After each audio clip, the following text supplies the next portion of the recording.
মহান আল্লাহর অশেষ দয়া ও অনুগ্রহে আমরা ঈদুল আজহা কুরবানির ঈদ পালন করেছি। আজকে আমরা এই গুরুত্বপূর্ণ সময়ে, জুমার দিনের মতো একটি সময়ে এই মসজিদে আমরা উপস্থিত হতে পেরেছি আল্লাহর অশেষ দয়া ও রহমতে। এই জন্য আমরা আল্লাহর দরবারে জানাই আলহামদুলিল্লাহ। আজকে আমি সহিহ বুখারী থেকে একটি হাদিস আপনাদেরকে পড়ে শোনাবো এবং এটার ব্যাখ্যা করবো ইনশাআল্লাহ। সহিহ বুখারীর তাওহীদ পাবলিকেশনের ৪র্থ খণ্ড, পৃষ্ঠা ২১৮, হাদিস নাম্বার ৪৩৫০ এবং ইসলামিক ফাউন্ডেশনের হাদিস নাম্বার হচ্ছে ৪০০৯। এই হাদিসে বলা হয়েছে এটা আল্লাহর নবী সাল্লাল্লাহু আলাইহি সাল্লামের বিদায় হজ, অর্থাৎ জিলহজ মাসে তিনি যখন ১০ম তারিখে ৯ তারিখে আরাফার ময়দানে সর্বশেষ ভাষণ দিলেন কিয়ামত পর্যন্ত আসা সমস্ত মুসলমান নারী পুরুষকে উদ্দেশ্য করে, এবং গোটা পৃথিবীর ইতিহাসে সেই ভাষণে যে পরিমাণ লোক হয়েছিল, এর আগে বিশ্বের বুকে কোথাও এত বড় জমায়েত, এত বড় কোন মানুষের একসাথে জমা হয়ে কোন একজন ব্যক্তির বক্তব্য শোনার রেকর্ড পাওয়া যায় না। সে বিদায় হজে আল্লাহ নবী সাল্লাল্লাহু আলাইহি ওয়াসাল্লাম কি বলেছিলেন সেই বিষয়টা, এবং আল্লাহ নবী সাল্লাল্লাহু আলাইহি ওয়াসাল্লাম বিদায় হজ শেষ করার পরে মক্কা থেকে মদিনা যাওয়ার পথে, মক্কা এবং মদিনার মাঝখানে একটা জায়গা ছিল, ছোট একটা জলাশয় পুকুর ছিল, সেই পুকুরের পাশে দাঁড়িয়ে তিনি আরেকটা খুতবা দেন, আরেকটা বক্তব্য দেন। এই দুইটা বক্তব্যই মূলত আজকে আমাদের আলোচনার বিষয়বস্তু। আমরা জানি এর আগে আমরা শিয়াদেরকে নিয়ে আমরা বিভিন্ন আলোচনা করেছি, কথা বলেছি। তো শিয়া যারা মনে করে ইসনা আশারিয়া ১২ ইমামের আকীদা যারা রাখে, এই শিয়ারা বিশ্বাস করে বুখারীটা পুরোটাই জাল, বানোয়াট, ভুয়া। তারা হাদিসকে ভুয়া, বানোয়াট মনে করে। এরপরে তারা আমাদের কাছে থাকা যে কোরআন, গোটা পৃথিবীতে আমরা যে কোরআন পাঠ করি, তেলাওয়াত করি, এই কোরআনকে তারা মনে করে এটা হচ্ছে বিকৃত হয়ে গেছে, এই কোরআনটাকে তারা কাটছাঁট করা কোরআন মনে করে। আসল কোরআন এটা লুকানো আছে, এটা তারা বিশ্বাস করে।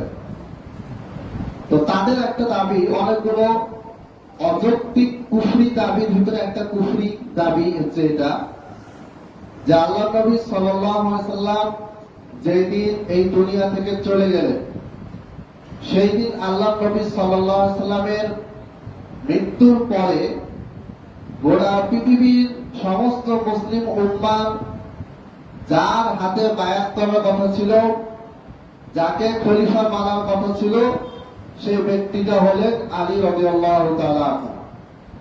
কিন্তু আবু বকর রাদিয়াল্লাহু তাআলা আনহু এবং ওমর রাদিয়াল্লাহু তাআলা আনহু, তারা দুজনেই আলী রাদিয়াল্লাহু তাআলা আনহুকে আরেক সাইডে রেখে তারা একটা গোপন জায়গায় গিয়ে সবার কাছে জোরপূর্বক বায়াত নিয়ে আবু বকরকে প্রথম খলিফা বানিয়ে দেয়।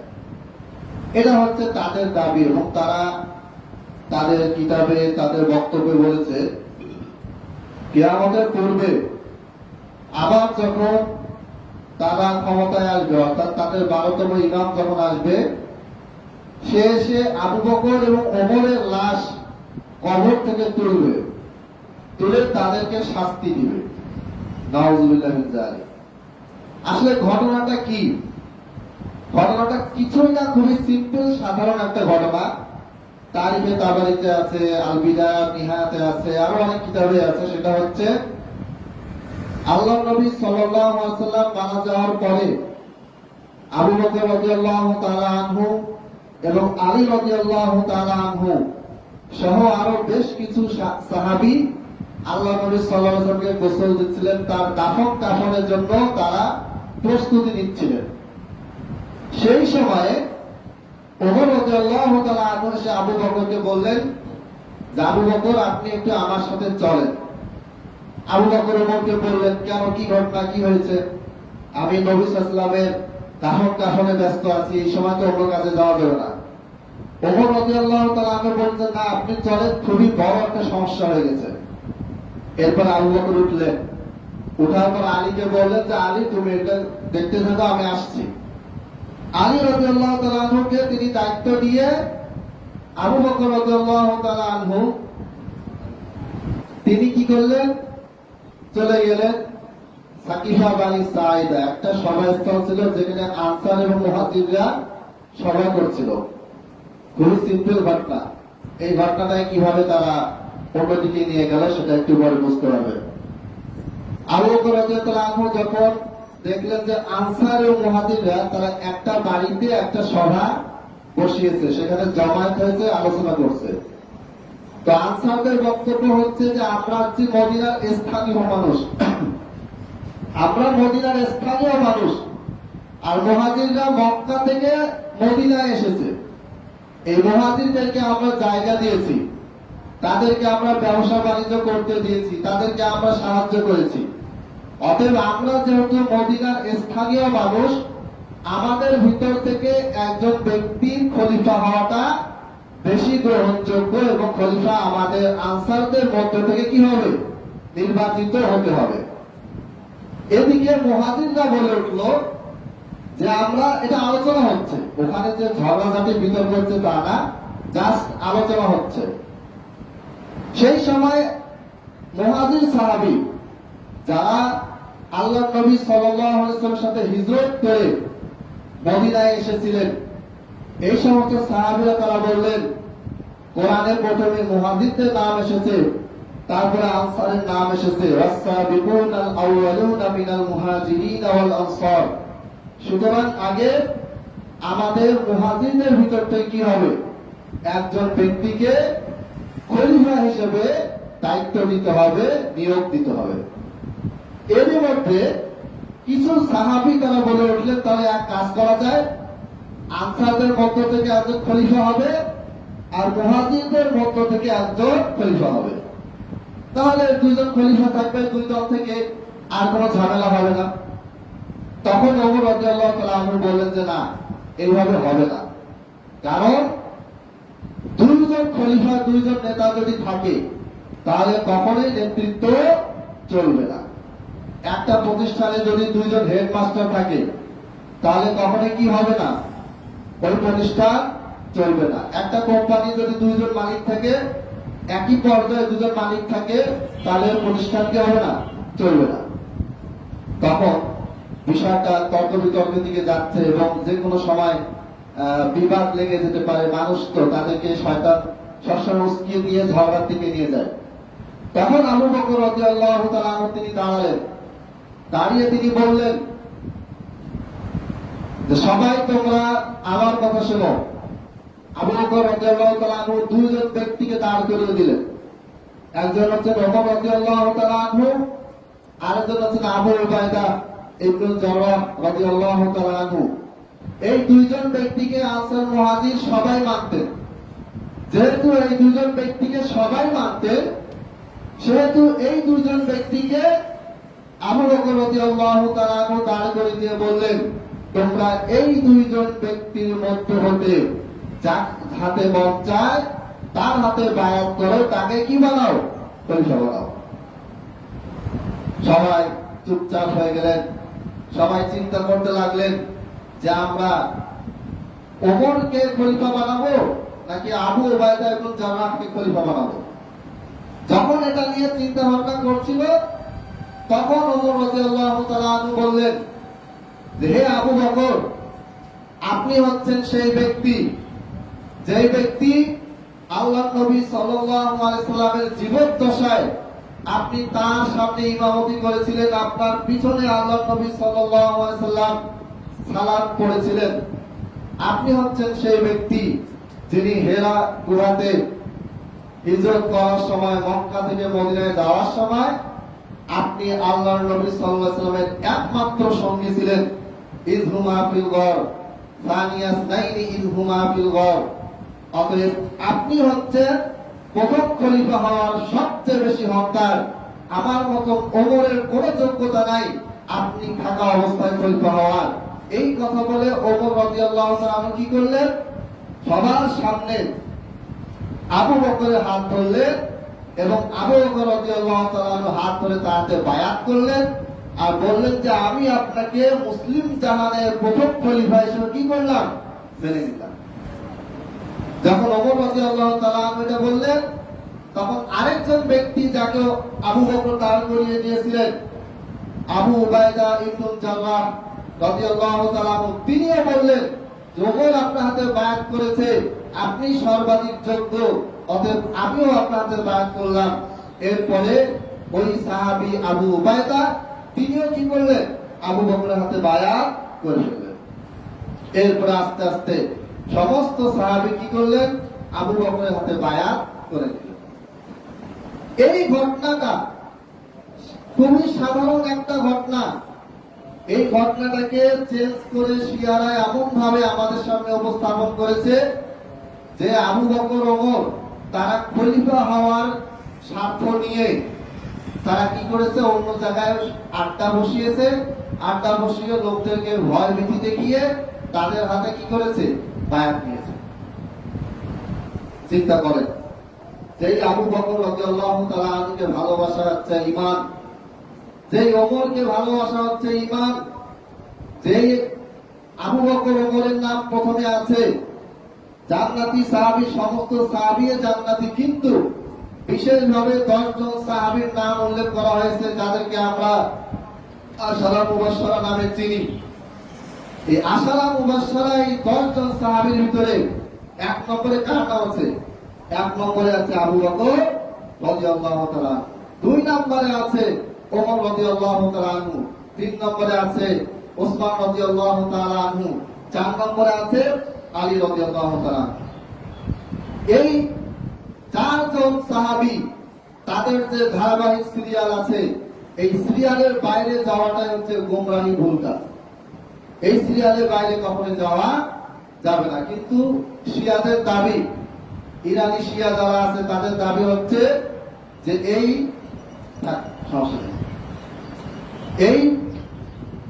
3 জন আবু বকর, ওমর, ওসমান, এই 3 জন কি করেছিল?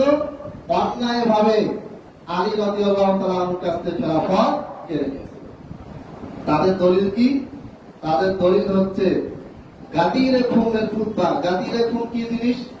গাদিরে খুন হচ্ছে আল্লাহর নবী সাল্লাল্লাহু আলাইহি ওয়াসাল্লাম মক্কায় বিদায় হজের যে বক্তব্যটা, ভাষণটা দিলেন, এই ভাষণটা দেওয়ার পরে আল্লাহর নবী সাল্লাল্লাহু আলাইহি ওয়াসাল্লাম মক্কা থেকে মদিনায় যাচ্ছিলেন। 9 তারিখ জিলহজের আরাফার ময়দানে বক্তব্য দেওয়ার 10 দিন পরে আল্লাহর নবী সাল্লাল্লাহু আলাইহি ওয়াসাল্লাম মক্কা থেকে মদিনায় যাওয়ার সময় তিনি কি করলেন? একটা জায়গায় থামলেন। যেই জায়গায় থামলেন সেই জায়গাটাতে কিছু ছোট্ট একটা পুকুর ছিল। এই পুকুরটাকে বলা হচ্ছে খুব নামক পুকুর। এই পুকুরে আল্লাহর নবী সাল্লাল্লাহু আলাইহি ওয়াসাল্লাম থামলেন। থামার পরে তিনি সাহাবীদেরকে উদ্দেশ্য করে বললেন যে তোমরা কিতাবুল্লাহ, আল্লাহর কিতাবকে ধরো এবং আহলে বাইতকে ধরো। আল্লাহর নবী সাল্লাল্লাহু আলাইহি ওয়াসাল্লাম বিদায় হজে বললেন তোমরা কিতাবকে আঁকড়ে ধরো এবং নবীর সুন্নতকে আঁকড়ে ধরো। তার 10 দিন পরে তিনি আবার বক্তব্যে বললেন তোমরা কোরআনকে আঁকড়ে ধরো এবং আহলে বাইতকে আঁকড়ে ধরো। আর সমস্যাটা কোথায়? সমস্যাটা হচ্ছে আলী রাদিয়াল্লাহু তাআলা আনহুর ব্যাপারে অন্যান্য সাহাবীদের মনে একটা রাগ ক্ষোভ তৈরি হয়েছিল। কেন হয়েছিল? এই যে হাদিসটাই বললাম বুখারী 4350, এই হাদিসে বলা হয়েছে আব্দুল্লাহ বিন বুরাইদা একজন সাহাবী, তিনি কি করলেন? আল্লাহর নবী সাল্লাল্লাহু আলাইহি ওয়াসাল্লামের কাছে গেলেন। আল্লাহর নবী সাল্লাল্লাহু আলাইহি ওয়াসাল্লাম আলী রাদিয়াল্লাহু তাআলা আনহুকে বিদায় হজের পূর্বে ইয়েমেনে পাঠিয়েছিলেন। ইয়েমেনে পাঠানোর কারণ হচ্ছে ইয়েমেনে খালিদ বিন ওয়ালিদ তিনি ইয়েমেনে গিয়েছিলেন, যুদ্ধ করেছিলেন, যুদ্ধে বিজয় লাভ করেছেন। যুদ্ধে বিজয় লাভ করার কারণে তার হাতে যে সম্পদগুলো এসেছিল, যুদ্ধে যে সম্পদটা পাওয়া যায় তাকে বলা হয় গনিমত। এই গনিমতের সম্পদগুলা ইয়েমেন থেকে মদিনায় নিয়ে আসার জন্য আল্লাহ নবী সাল্লাল্লাহু আলাইহি ওয়াসাল্লাম আলী রাদিয়াল্লাহু তাআলা আনহুকে ইয়েমেনে পাঠিয়েছিলেন। আলী রাদিয়াল্লাহু তাআলা আনহু ইয়েমেনে গিয়ে ওই সম্পদ থেকে কিছু অংশ নিজের নেন, যেটা তিনি নবীকে জানাননি। তিনি মনে করছেন যে আমাকে তো দায়িত্ব দেওয়া হয়েছে, এটা আমি এখন যদি নেই তাহলে সমস্যা কোথায়। কিন্তু অন্যান্য সাহাবীরা এই কারণে আবু বকর আলী রাদিয়াল্লাহু তাআলা আনহুর উপরে বিরক্ত হয়ে যান, খেপে যান। তার মধ্যে আব্দুল্লাহ বিন বুরাইদা রাদিয়াল্লাহু তাআলা আনহু তিনি বলেন, ফালাম্মা কাদিমনা আলান নবী সাল্লাল্লাহু আলাইহি ওয়াসাল্লাম যাকারতু যালিকা লাহু, যখন আমরা ইয়েমেন থেকে মদিনায় আল্লাহর নবী সাল্লাল্লাহু আলাইহি সাল্লামের কাছে আসলাম, যাকারতু যালিকা লাহু, তখন আমি কি করলাম, আল্লাহর নবীকে বললাম যে আপনার চাচাতো ভাই, আপনার জামাই আলী রাদিয়াল্লাহু তাআলা কি করেছে, আপনাকে জিজ্ঞেস না করে গনিমত, যুদ্ধে বিজয় লাভ করার পর যে সম্পদটা আসে তাকে বলা হয় গনিমত, সেই গনিমত থেকে এতটুকু অংশ সে নিজে নিয়ে নিয়েছে। তখন ফাকালা, আল্লাহ নবী সাল্লাল্লাহু আলাইহি ওয়াসাল্লাম বললেন, ইয়া বুরাইদা আতুবগিদু আলিয়া, হে বুরাইদা তুমি কি আলীকে ঘৃণা করো, তারপর রেগে আছো? ফাকুলতু নাম, তখন সেই সাহাবী বুরাইদা রাদিয়াল্লাহু তাআলা আনহু বলেছে, হ্যাঁ আমি আলীর উপরে ক্ষেপে আছি, রেগে আছি, আমি তাকে ঘৃণা করি তার এই কর্মকাণ্ডের কারণে। তখন আল্লাহ নবী সাল্লাল্লাহু আলাইহি ওয়াসাল্লাম বললেন, লা তুবগিদহু, তুমি আলীর উপরে রাগ করো না। এটা বিজয় হজের আগের ঘটনা। এখন নবী সাল্লাল্লাহু আলাইহি ওয়াসাল্লাম বিজয় হজে গেলেন, হজ করলেন। হজ করা অবস্থায় তিনি শুনতে পেলেন যে অন্যান্য সাহাবীরা আলীর উপরে বিরক্ত, আলী রাদিয়াল্লাহু আনহু কিছু কর্মকাণ্ডের কারণে তারা বিরক্ত। তখন আল্লাহ নবী সাল্লাল্লাহু আলাইহি ওয়াসাল্লাম মক্কায় হজ শেষ করে মদিনায় যাওয়ার পথে মক্কা এবং মদিনার মাঝখানে একটি জায়গায় তিনি থামলেন এবং উপস্থিত সাহাবীদেরকে তিনি উদ্দেশ্য করে বললেন যে তোমরা কি করো, তোমরা কোরআনকে আঁকড়ে ধরো এবং আহলে বাইতকে আঁকড়ে ধরো। মানে আমার আহলে বাইতের সদস্য যারা আছে, আমার স্ত্রীগণ এবং আলী সহ যারা আছে, তাদের উপরে তোমরা কোনো রাগ দেবে না। একদম সিম্পল সহজ ঘটনা। এইটাকে পরিবর্তন করে সাহাবীদের ভিতরে কি হয়েছে, রাগ হয়েছে, তাদের ভিতরে রাগারাগি হয়েছে, মারামারি হয়েছে, সবকিছু আল্লাহ ক্ষমা করে দিয়েছে। আমাদের কোনো অধিকার নেই কোনো সাহাবীকে নিয়ে কোনো বাজে মন্তব্য করার। আলী রাদিয়াল্লাহু তাআলা আনহু নিয়ে বলারও কোনো অধিকার নেই, মুয়াবিয়া রাদিয়াল্লাহু তাআলা আনহুকে নিয়েও কোনো বাজে মন্তব্য করার কোনো অধিকার আমাদের নেই। আল্লাহ তাআলা সাহাবীদের ব্যাপারে কোরআনে সূরা বাকারা শুরুতে বলেছেন, ওয়াইদা কিলা লাহুম আমিনু কামা আমানান নাস, লোকেরা যেইভাবে ঈমান এনেছে, সাহাবীরা যেইভাবে ঈমান এনেছে, তোমরাও সেইভাবে কি করো, ঈমান আনো।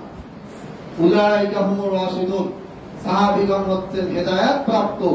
রাদিয়াল্লাহু আনহুম ওয়া রাদু আন, আল্লাহ তাআলা সাহাবীদের উপরে সন্তুষ্ট হয়ে গেছেন এবং তারাও আল্লাহর উপরে কি হয়ে গেছেন, সন্তুষ্ট হয়ে গেছে। অনেক দলিল আছে। যাই হোক, এখন এই যে বিদায় হজের ভাষণ শেষ হলো, বিদায় হজের ভাষণ শেষ হওয়ার পরে আল্লাহ নবী সাল্লাল্লাহু আলাইহি ওয়াসাল্লাম যখন গাদিরে খুম বা খুম নামক একটা পুকুরের পাশে তিনি যে ভাষণটা দিলেন, এই ভাষণটাকে শিয়ারা পরিবর্তন করে দিয়ে বলে যে ওই ভাষণে আল্লাহ নবী সাল্লাল্লাহু আলাইহি ওয়াসাল্লাম বিদায় হজের 10 দিন পরে মক্কা মদিনার মাঝখানে যেই ভাষণটা দিয়েছিলেন, ওই ভাষণে আল্লাহ নবী সাল্লাল্লাহু আলাইহি ওয়াসাল্লাম আলীকে প্রথম খলিফা বানিয়ে গিয়েছিলেন, কিন্তু তার মৃত্যুর পরে আবু বকর আলীর কাছ থেকে সেই খেলাফতটা কেড়ে নেন।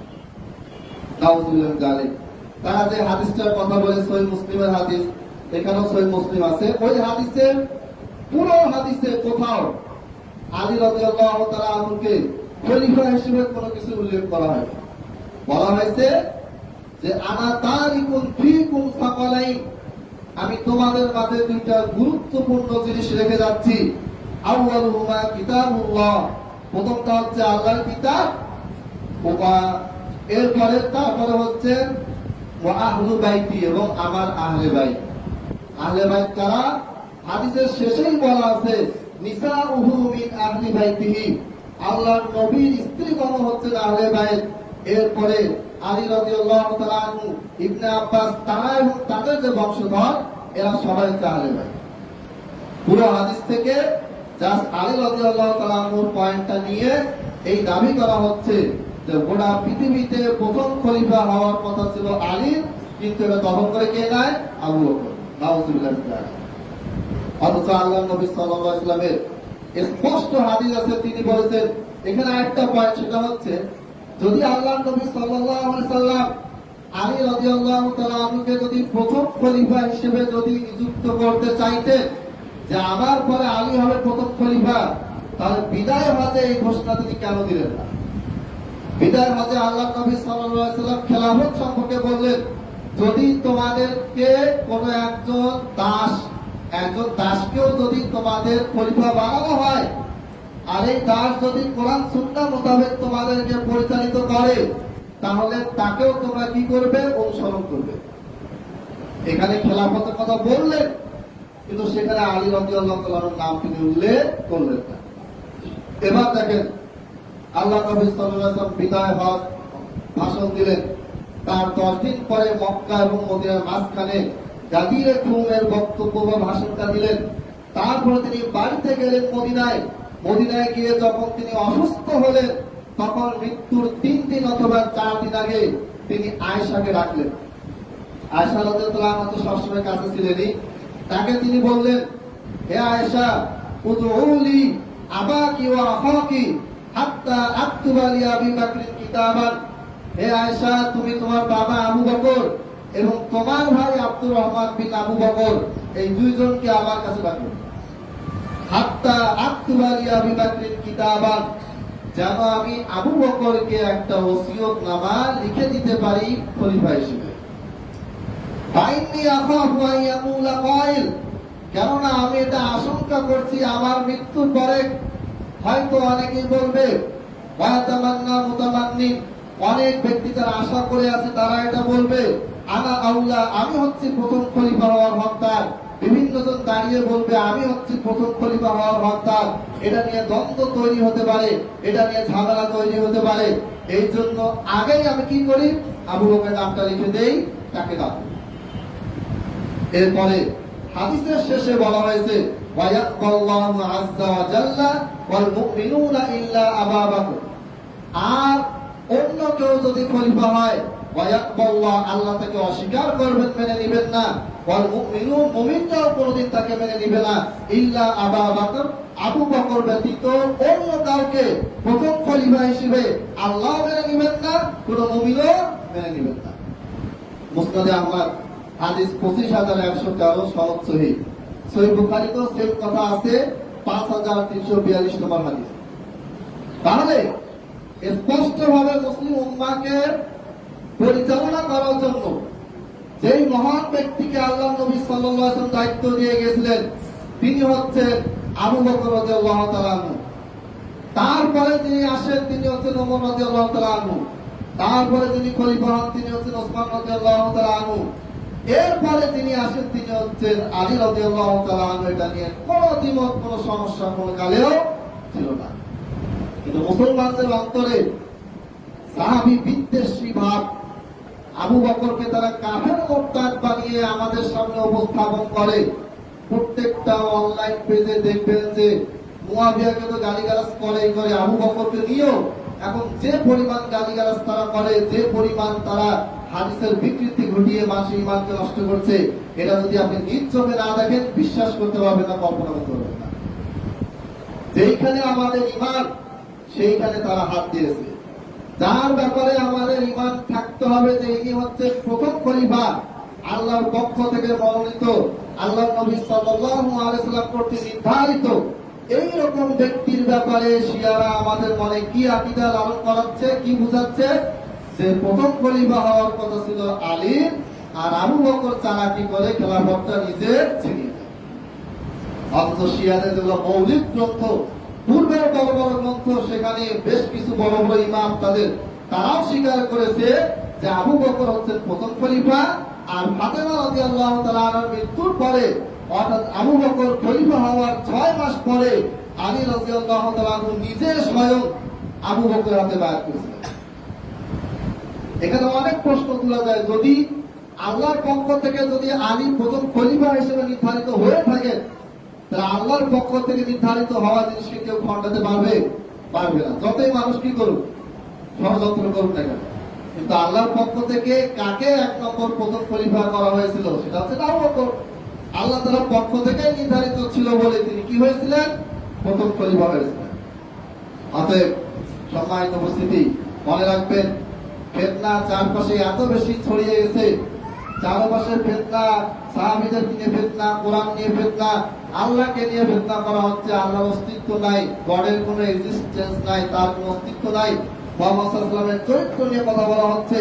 উম্মাহাতুল মুমিনিন, আমাদের মা, মুমিনদের মা আয়েশা, খাদিজা রাদিয়াল্লাহু তাআলা আনহুম আজমাইন, এদের সবার ব্যাপারে এই জেনারেশনকে, আপনার আমার সন্তানকে যেইভাবে ধ্বংস করে দেওয়া হচ্ছে, যেইভাবে আপনার আমার সন্তানদের ঈমান আকীদাকে নষ্ট করে ফেলা হচ্ছে, এটার বিপক্ষে যদি আপনি কথা না বলেন, এটার বিপক্ষে যদি আপনি না দাঁড়ান, আপনি যদি সচেতন না হন, তাহলে আপনি আমি তো ধ্বংস হবে, আমাদের পরিবারও কি হয়ে যাবে, ধ্বংস হয়ে যাবে।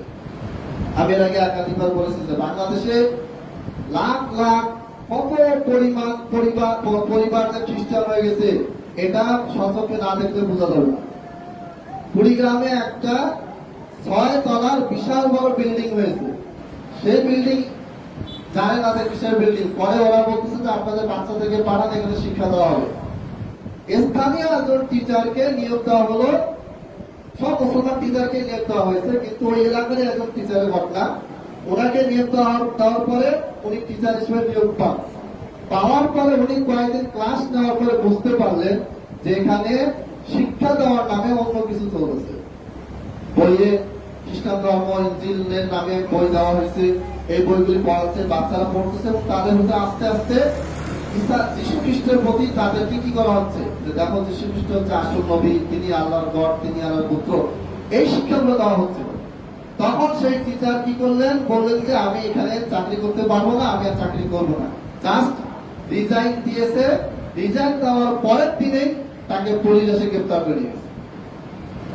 ওই স্কুল থেকে, খ্রিস্টান স্কুল থেকে থানায় চাপ দেওয়া হয়েছে যে এ আমাদের প্রতিষ্ঠানে কেন চাকরি করবে না। মানে ওরা বুঝে গেছে, এই টিচার বুঝে গেছে, এই টিচার তাদের যে ষড়যন্ত্রটা বুঝে গেছে, এই কারণে টিচার প্রতিষ্ঠান থেকে দূরে সরে যেতে চাইলো, আর সাথে সাথে তাকে গ্রেফতার করলো। এরপরে তাকে 2 মাস জেল খাটানো হয়েছে। জেল খাটানোর পরে তাকে হুমকি দেওয়া হয়েছে। হুমকি দেওয়ার পরে তাকে কি করা হয়েছে, মুসলিকা দিয়ে এলাকা থেকে তাড়িয়ে দিয়েছে। তারা এই কাজটা করলো এই খ্রিস্টান মিশনারিরা, যাদের সংখ্যা সারা বাংলাদেশে 2%, খুব বেশি হলে 5%।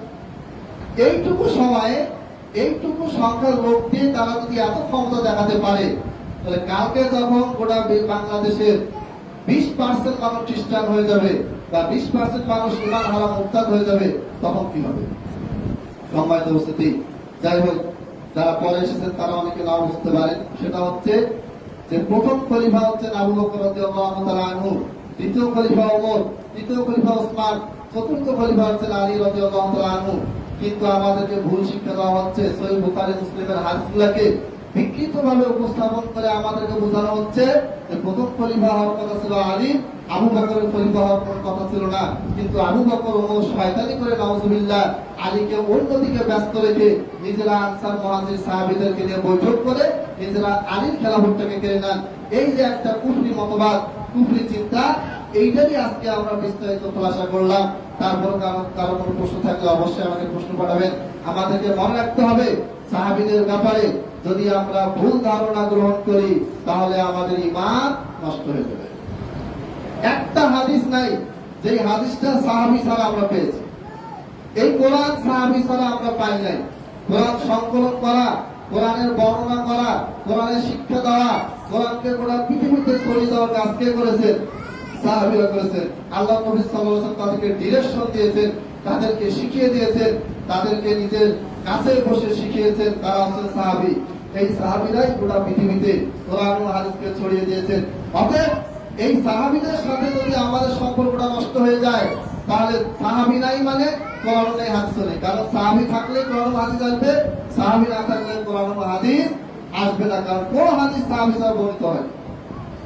কোরআনের একটা আয়াত, একটা শব্দ সাহাবী ছাড়া বর্ণিত হয়নি, সাহাবীদের মাধ্যমে এসেছে। আল্লাহ তাআলা আমাদেরকে সঠিক জিনিসটা বোঝার তৌফিক দান করুন। আমিন। ওয়া আখিরু দাওয়ানা আলহামদুলিল্লাহি রাব্বিল আলামিন।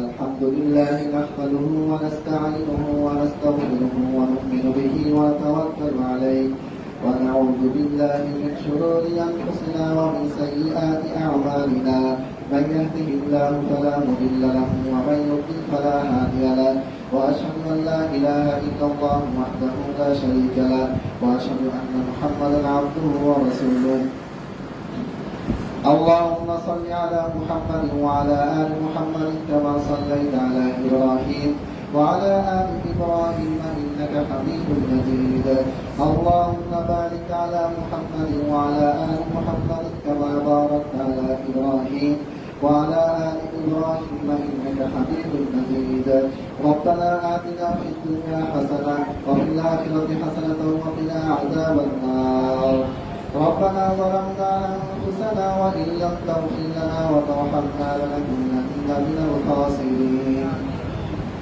رب اغفر لي ولوالدي وللمؤمنين يوم يقوم الحساب رب اغفر لي ربنا لا تؤاخذنا إن نسينا أو أخطأنا ربنا ولا تحمل علينا إصرا كما حملته على الذين من قبلنا ربنا ولا تحملنا ما لا طاقة لنا به واعف عنا واغفر لنا وارحمنا أنت مولانا فانصرنا على القوم الكافرين عباد الله رحمكم الله إن الله يأمر بالعدل والإحسان وإيتاء ذي القربى وينهى عن الفحشاء والمنكر والبغي يعظكم لعلكم تذكرون فاذكروني أذكركم واشكروا لي ولا تكفرون